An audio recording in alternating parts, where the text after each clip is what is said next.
Ambassador Zektar's 4 eyes darted nervously across the War Council chamber as he waited for the human delegation. The Galactic Council had been fighting the Vorthak Empire for 3 brutal years, losing system after system.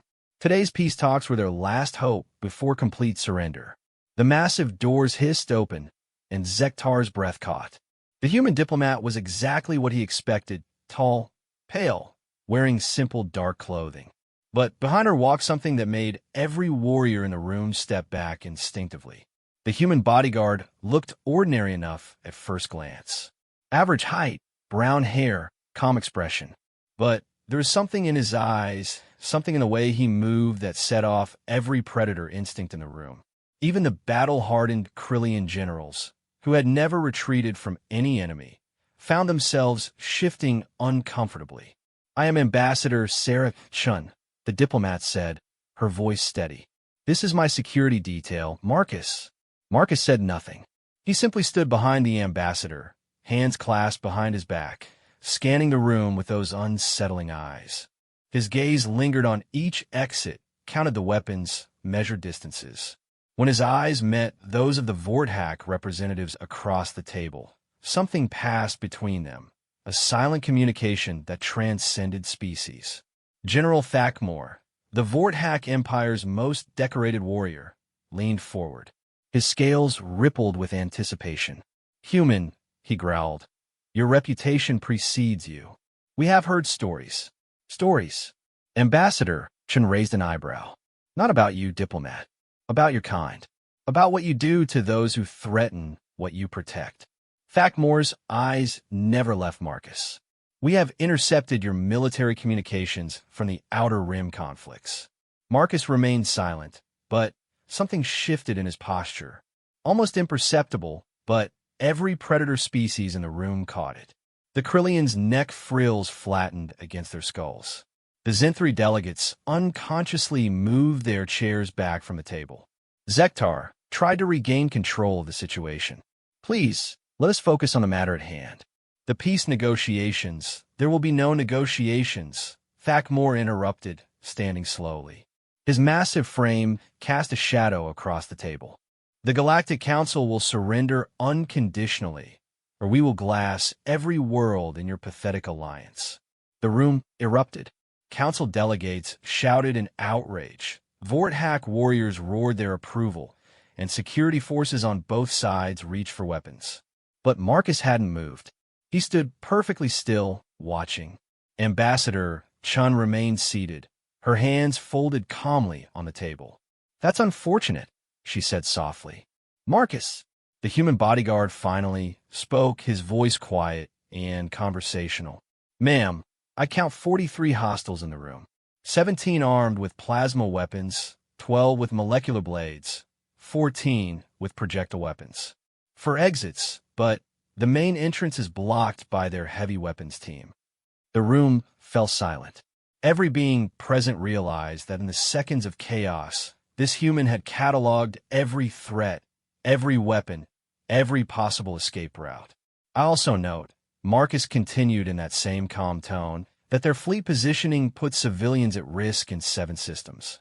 Their commanders are either incompetent or deliberately targeting non-combatants." Thakmor's eyes narrowed. "You dare analyze our tactics, human?" Marcus turned his full attention to the Vorthak general for the first time. "I'm not analyzing your tactics, General. I'm explaining why you're going to surrender in the next 2 minutes." The audacity of the statement sent ripples of shock through both delegations. A single human, outnumbered 43-1, surrounded by the galaxy's most feared warriors, had just threatened the Vorthak Empire. "You amuse me, little human." Thakmor drew his ceremonial blade, its edge humming with energy. "Perhaps we should demonstrate why the galaxy fears." Marcus took one step forward. Just one. But something in that movement, something primal and terrible, made every predator instinct in the room scream warnings. The Vorthak warriors, bred for combat, engineered for war, unconsciously stepped back. "General," Marcus said, and now there was something different in his voice. "You're making a mistake. You think this is about military strength.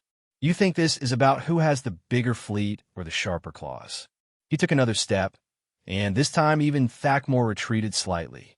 But you've never faced humans in a real war, have you? You've heard stories, intercepted communications, seen reports. But you don't understand what those stories really mean. The temperature in the room seemed to drop. Ambassador Chun checked her chronometer and nodded to herself. 1 minute, she said quietly. Marcus reached into his jacket with deliberate slowness. Every weapon in the room trained on him instantly, but he didn't flinch. He pulled out a small data pad and placed it gently on the table. Let me tell you about the Battle of Kepler Station, he said, his voice still conversational. 3 months ago, a Vorthack fleet attacked a human mining colony. 40,000 civilians, mostly families. The datapad projected a hologram showing a star system. Thakmore glanced at it dismissively. A minor skirmish. We eliminated a strategic resource point. You killed children, Marcus replied, and for the first time, emotion crept into his voice. Not anger, something colder. The garrison there consisted of 12 human soldiers. Security detail for the miners. The hologram shifted, showing ship movements. Your fleet numbered 300 vessels. Overwhelming force against a defenseless target. You thought it would be easy. General Thakmore straightened, pride evident in his bearing. It was easy. The humans surrendered after the first bombardment. Marcus nodded slowly. They did, because they were protecting, evacuating civilians. They bought time for the transport ships to escape. He touched the data pad, and new images appeared. But then something interesting happened. The projection showed a single human vessel, small and unremarkable, approaching the massive Vorthack fleet. One ship, Marcus continued. The UES Retribution. Captain Sarah Mitchell commanding. She'd lost her own family in a previous Vorthack raid. When she heard about Kepler Station, she disobeyed direct orders and went hunting. The Vorthack delegates exchanged glances. They remembered the Retribution. The name had become whispered among their fleets. One ship against 300, Marcus repeated. Captain Mitchell sent a message to your fleet commander. Would you like to hear it? Without waiting for an answer, he activated an audio file. A human woman's voice filled the chamber, calm and professional. This is Captain Mitchell of the United Earth ship Retribution. You have murdered civilians under my protection. I am coming for you. I suggest you run. Tokmur snurtet. Typical human arrogance. One ship cannot. She destroyed 73 vessels before her ship was finally overwhelmed, Marcus interrupted. But that's not the interesting part. The hologram shifted again, showing deep space coordinates. The interesting part is what happened next. See, humans have this concept called pack bonding. When you hurt one of ours, especially innocents, something changes in us. New ships appeared in the projection. Dozens, then hundreds of human vessels converging from across the galaxy. Military ships, civilian freighters retrofitted for war, even luxury yachts with weapons bolted to their hulls. They came from every human world, every human station. Some traveled for weeks to reach those coordinates. The projection showed a massive fleet, easily matching the Vorthack force in numbers. No government orders, Marcus continued. No official declaration of war. Just humans who heard what happened to Kepler Station and decided you needed to pay for it. The battle that followed was unlike anything the galaxy had seen. Human ships fought with a ferocity that terrified even the Vorthack. They rammed enemy vessels when their weapons failed, continued fighting with hulls breached and engines dead, refused to retreat even when outnumbered. Your survivors called it the swarm of madmen, Marcus said. They described humans who fought like demons, who showed no fear, no self-preservation instinct, who cared more about revenge than their own lives. The Vorthack delegates were silent now, watching the projection with growing unease. But that still isn't the interesting part, Marcus continued. The interesting part is what we found in your databases afterward. New data scrolled across the hologram. Fleet positions, supply routes, command structures. See, humans are curious creatures. While our fleets were destroying yours, our intelligence officers were hacking your systems. We learned everything. Every secret base, every hidden fleet, every civilian target you'd marked for future raids. Marcus looked directly at Thakmor. We know about the children's colonies you've designated for harvesting. We know about the slave markets on Vorthak Prime. We know about the genetic experiments you're conducting on captured civilians. The general's scales paled slightly. Those were state secrets, known only to the highest levels of command. And we've shared this information with every species in the galaxy, Marcus added. Amazing how many civilizations are suddenly interested in joining our cause when they learn what you really are. Ambassador Chen spoke for the first time in several minutes. 30 seconds. Marcus smiled, and it was not a pleasant expression. General, you asked me about human tactics. Let me explain. You fight for conquest, for glory, for territory. We fight for only one reason that truly matters. He leaned forward slightly. We fight for each other. And when you threaten our civilians, our children, our families, you don't face a military force. You face something much more dangerous. The room held its breath. You face a species that has spent 10,000 years perfecting the art of war, and we've decided you need to disappear. The silence stretched for endless seconds. Then, Thakmor's communication device chirped urgently. He glanced at it, and his expression changed dramatically. His scales shifted from proud purple to alarmed gray. Impossible, he whispered, reading the message. Our home fleet, they're reporting massive human forces at the edge of our core systems. Marcus checked his own device with theatrical casualness. Actually, they arrived about 2 minutes ago, right on schedule. The Vorthak general's claws extended involuntarily. You're lying. Our intelligence showed human fleets scattered across 3 spiral arms. It would take months to coordinate. Your intelligence was fed false information for the past 6 months. Ambassador Chen interjected smoothly. Every report, every scanner reading, every spy network. We've been hurting your forces exactly where we wanted them. Marcus pulled up another hologram. This one showed the entire galaxy, with fleet positions marked in different colors. Blue for human forces, red for Vorthak, green for Galactic Council allies. The Vorthak delegates stared in growing horror. Their fleets, which they thought were positioned for a final crushing blow against the Council, were surrounded. Human forces had appeared simultaneously at every major Vorthak system, cutting off retreat routes and isolating their battle groups. Ow! Thakmor demanded. Our scouts, our sensors, saw exactly what we wanted them to see, Marcus replied. Humans have been fighting deception warfare since before we discovered fire. We know how to hide armies, how to misdirect attention, how to make our enemies think they're winning right up until the moment they've already lost. General Korax, Thakmor's second-in-command, was frantically checking reports from across Vorthak space. His voice cracked as he read, Sir, the reports are confirmed. Human fleets at Vorthak Prime, Nexus Station, the Crimson Nebula shipyards. They're everywhere, and they're not requesting surrender. What do you mean? Thakmor snarled. Marcus answered instead. We mean that your entire civilization is currently under human guns, and we haven't bothered to ask you to give up. We're simply stating a new reality.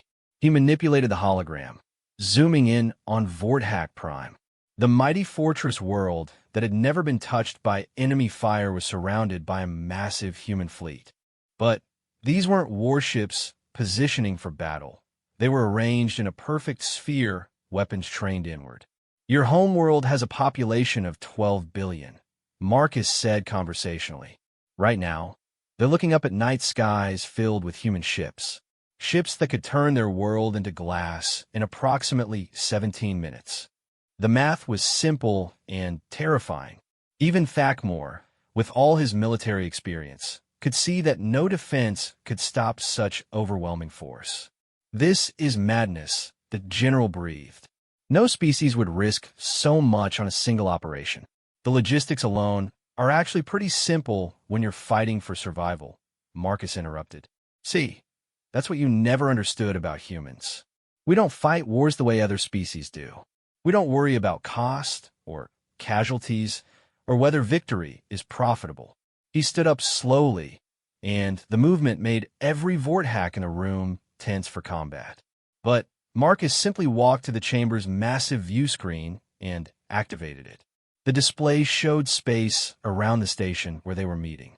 Human ships, hundreds of them, surrounding the supposedly neutral meeting point. When you threatened to glass Council worlds, Marcus continued, you made this personal. And humans take personal threats very seriously. So we didn't plan a military campaign. We planned an extinction event. Ambassador Chun rose gracefully and joined Marcus at the view screen. Every human fleet in known space is currently in position around Vorthack territory.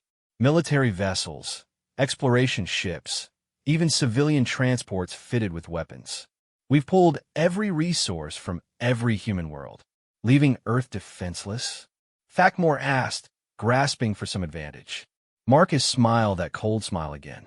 General, you still don't get it. Earth isn't defenseless. Earth is the one place in the galaxy you could never threaten successfully. New images flashed on the screen. Earth's orbital platforms, its moon bases, the asteroid defense networks. But then the image shifted to show the planet's surface. Cities, farms, schools, parks. Children playing in green fields under blue skies. Families gathering for meals. Artists creating beauty. Scientists pushing the boundaries of knowledge. That's what you're really fighting, Marcus said quietly. Not ships, not weapons, not governments. You're fighting a species that will travel across the galaxy to protect children playing in parks. A species that would rather die than let predators hurt innocents. The Vorthack delegates were beginning to understand. This wasn't a military operation in any sense they recognized. This was something primal, something that transcended normal strategic thinking. Every human in space right now is a volunteer, Ambassador Chen added. We didn't conscript anyone, didn't force participation. We simply announced what you'd done, what you planned to do, and asked who wanted to help stop you. The response, Marcus concluded, was unanimous. General Korax looked up from his communications array, his voice hollow. Sir, I'm receiving reports from every sector. Our outlying colonies, our mining operations, our research stations, they're all gone. The humans didn't just surround our core worlds. They've severed every supply line, captured every resource, cut us off from everything. In approximately 1 hour, Marcus said, checking his chronometer, every Vorthack in the galaxy will be either captured, dead, or trapped on worlds under human siege. Your empire as a political entity will cease to exist. The weight of absolute defeat settled over the Vorthack delegation like a physical thing. These warriors, who had conquered dozens of species, who had never known retreat, suddenly understood what it meant to face an enemy that fought with extinction-level determination. But, Ambassador Chun said softly, we're not here to destroy you. The statement hung in the air like a lifeline thrown to drowning swimmers. Thakmore's eyes snapped to Ambassador Chun, searching her face for deception, for the trap he was certain lay hidden in those words. Not destroy us, he repeated slowly. You have our entire civilization at gunpoint and claim peaceful intent. Marcus returned to his position behind the ambassador, hands clasped behind his back once more. But now his presence felt different to the room's occupants. Not like a bodyguard, but like a leashed weapon that had demonstrated its capabilities and was waiting for orders. Let me tell you another story, Ambassador Chun said, settling back in her chair with diplomatic grace. About a species called the hegemony. Aggressive, expansionist, fond of enslaving other races for labor. Sound familiar? Several Galactic Council delegates nodded grimly. The hegemony wars had been a dark chapter in galactic history. They attacked human colonies about 50 years ago, the ambassador continued. Killed millions of civilians, took hundreds of thousands as slaves. By your logic, General, we should have hunted them to extinction. She activated her own datapad, showing historical records. Images of devastated human settlements, families torn apart, worlds left burning. Instead, we offered them a choice. They could continue their empire of conquest and face the consequences, or they could choose a different path. They chose extinction, Thakmore said grimly. I studied that war. The hegemony was utterly destroyed. No, Marcus interjected quietly. Their government was destroyed. Their military was destroyed. Their capacity for conquest was permanently eliminated. But the hegemony people, they're still alive. New images appeared on the projection. Gleaming cities, advanced technology, thriving populations. But the beings in these images weren't the conquering warriors the galaxy remembered. They were artists, scientists, teachers, farmers. The hegemony became the Harmony Collective. Ambassador Chen explained. Their warrior culture was replaced with something better. They discovered that creation brings more satisfaction than destruction, that cooperation yields better results than domination. General Korax leaned forward, studying the images intently. These are the same species, the ones who butchered the Centauri colonies. Their children and grandchildren, Marcus confirmed, raised with different values, different purposes. They're now among humanity's closest allies and contributors to galactic peace. Thakmore's mind reeled. You're offering us what? Cultural reconstruction? Forced pacification? We're offering you a chance to survive. Ambassador Chen said bluntly. But not as conquerors. That version of the Vorthak Empire ends today, one way or another. The question is whether your people survive to become something better. She stood and walked to the view screen, gesturing at the human fleet surrounding them. Every ship out there carries Marines ready for planetary assault. But they also carry teachers, engineers, medical personnel, and cultural advisors. Two different futures, General. Which one would you prefer? The Vorthak delegation exchanged glances. The concept was almost incomprehensible to them. An enemy offering survival after total defeat, demanding not death, but transformation. What would this transformation entail? Thakmore asked carefully. Marcus spoke up. Complete dismantling of your military-industrial complex. Every warship, every weapon factory, every military academy becomes something else. Your warrior culture gets redirected toward constructive purposes. You would make us weak, General Korax accused. We would make you civilized, the human bodyguard replied without emotion. There's a difference between strength and predation, between courage and cruelty. You've forgotten that distinction. Ambassador Chen returned to the table.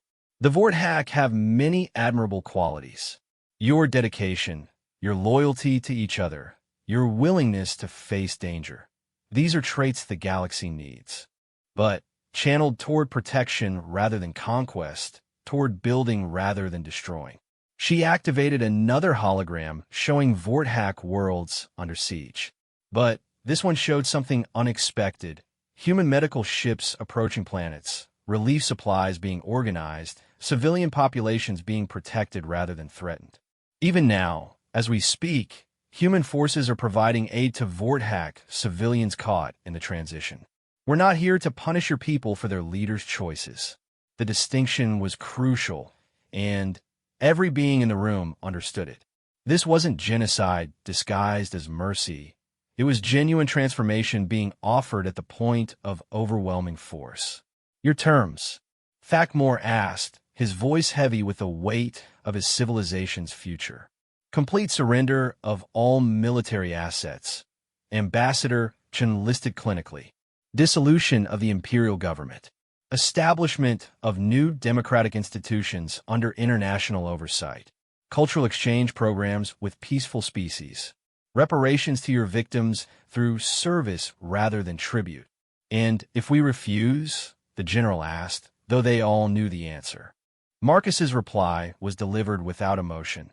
Then, you join the dozen other extinct species that chose conquest over coexistence. Your choice, General. The silence stretched for long moments as the Vorthak leaders contemplated the end of everything they had known. Their empire, their way of life, their very identity as a warrior race. All of it would cease to exist. But their people would live. Their children would have futures. Different futures than they had imagined, but futures nonetheless. You ask us to abandon everything we are, Thakmore said finally. We ask you to become everything you could be, Ambassador Chen replied. The Harmony Collective produces some of the galaxy's finest artists. Their former warriors now create beauty instead of destruction. The reformed Kythek Empire has become a center for medical research, using their biological expertise to heal rather than harm. Transformation isn't death, Marcus added. It's evolution. The strong survive by adapting, not by clinging to obsolete strategies. General Korax looked up from his communication device, his expression grim. Sir, reports from the fleet. The humans are broadcasting their terms to every ship, every world. Our people, many are already surrendering. The civilian populations are welcoming the relief supplies. The message was clear. Even if the military leadership chose destruction, the Vorthak people were ready for peace. Thakmore closed his 4 eyes, feeling the weight of species-wide responsibility. When he opened them again, something fundamental had changed in his bearing. What guarantees do we have that you won't simply destroy us once we're defenseless? Ambassador Chen smiled, and for the first time since entering the chamber, it was a warm, genuine expression that transformed her entire demeanor. You have the guarantee that you're dealing with humans, General. We keep our word. She gestured to the Galactic Council delegates who had been silent witnesses to this impossible negotiation. Ask any species we've made agreements with. Ask the Zenthri about the Mining Rights Treaty. We're still honoring terms that benefit them more than us. Ask the Crystalline Collective about our technology sharing pacts. Humans have a reputation for many things, Ambassador Zektar interjected, speaking for the first time in what felt like hours. Unpredictability, excessive emotionalism, dangerous creativity. But also for keeping promises, even when it cost them dearly. Marcus pulled out another device, this one displaying legal documents. You'll have formal treaties guaranteed by the Galactic Council, binding arbitration clauses, and monitoring by neutral parties. But, more importantly, you'll have something else. Which is? Thakmore asked. Human protection, the Bodyguard said simply. Once you become our allies, anyone who threatens you threatens us. And you've seen what we do to those who threaten our allies. The implications were staggering. The same relentless determination that had cornered their entire civilization would be turned toward protecting Vorthak worlds, Vorthak civilians, Vorthak children. General Korax was still receiving reports from across their territory. Sir, the surrender process is already beginning. Fleet Admiral Crix has ordered the 3rd Battle Group to stand down. Governor Yinthal is requesting immediate humanitarian aid for the outer colonies. Your people are choosing survival, Ambassador Chen observed. The question now is whether their leaders will make the same wise choice. Thakmore stood slowly, his massive frame no longer imposing but somehow diminished by the weight of decision. He looked around the chamber, seeing his fellow Vorthak delegates, the anxious council representatives, the quietly confident human negotiators. You orchestrated all of this, he said, not accusingly, but with something approaching admiration. The positioning, the timing, even this meeting. We never had a choice, did we? You always had a choice, Marcus replied. You could have chosen peace 3 years ago when we first offered it. You could have chosen coexistence instead of conquest. You could have chosen diplomacy instead of threats. Every choice led to this moment, Ambassador Chen added. The only question was whether you'd arrive here, through negotiation or through total defeat. We prepared for both possibilities. The Vorthak general moved to the great view screen, staring out at the human fleets that surrounded their position. Ships that could have obliterated this entire station without effort, but instead waited patiently for his decision. How do we know your people will accept us? He asked quietly. After what we've done, how do we know they won't demand vengeance? Marcus joined him at the view screen. Because humans understand that people can change. We've seen species transform from aggressors to allies, from conquerors to creators. We believe in the possibility of redemption. Besides, the bodyguard added with a slight smile. Humans are surprisingly good at forgiveness when the alternative is productive cooperation. We prefer former enemies as allies rather than as corpses. The chamber's communication system chimed, and a new voice filled the room, young, uncertain, speaking in accented galactic standard.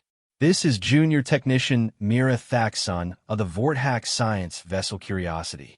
We wish to formally surrender to human forces and request asylum. We have information about illegal genetic experiments that we want to share. General Thackmore's scales rippled with recognition. That's my daughter's ship, he said softly. She was never comfortable with our military culture. Now she has a choice, Ambassador Chen said gently. They all do. More voices began joining the broadcast. Young Vorthack, old ones, military personnel, and civilians. All requesting surrender, all asking for the chance to build something different. The trickle became a flood as news spread across Vorthack space. Sir, General Korax said, his voice barely a whisper. The Empire is dissolving. Our people are choosing the humans' offer. Thackmore continued staring at the stars, watching human ships that could have been instruments of extinction instead becoming symbols of hope. Finally, he turned back to the negotiating table. I have conditions, he announced. Name them. Ambassador Chen replied immediately. Our warriors, those who cannot adapt to peaceful roles. They need purpose. They need something to protect. Marcus nodded understanding. Human space is vast and often dangerous. Exploration fleets, colony ships, research expeditions, all need experienced protectors. Warriors can become guardians. Our children must be educated, but they cannot lose all connection to their heritage. Cultural preservation programs, the ambassador agreed. Modify traditions that celebrate courage and loyalty without promoting conquest. The martial arts become sports. Military history becomes cautionary tales. Warrior pride becomes protective instinct. And our leaders who orchestrated the worst atrocities. Thackmore's voice trailed off. Truth and reconciliation tribunals. Ambassador Chen said firmly. Justice, not vengeance. Some will face consequences for war crimes, but even they can contribute to rebuilding what they helped destroy. The Vorthack general looked around the chamber one final time, seeing not enemies but architects of an impossible future. His people would survive. They would change, evolve, become something unprecedented in galactic history, a warrior race that chose creation over destruction. I, General Thackmore of the Vorthack Empire, do hereby formally surrender all military forces under my command to the human-led coalition. His voice carried across the chamber with dignity intact despite defeat.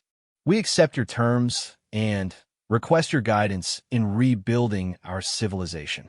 The chamber erupted in cheers from the Galactic Council delegates, relief from the Vorthack representatives, and satisfied nods from the human negotiators.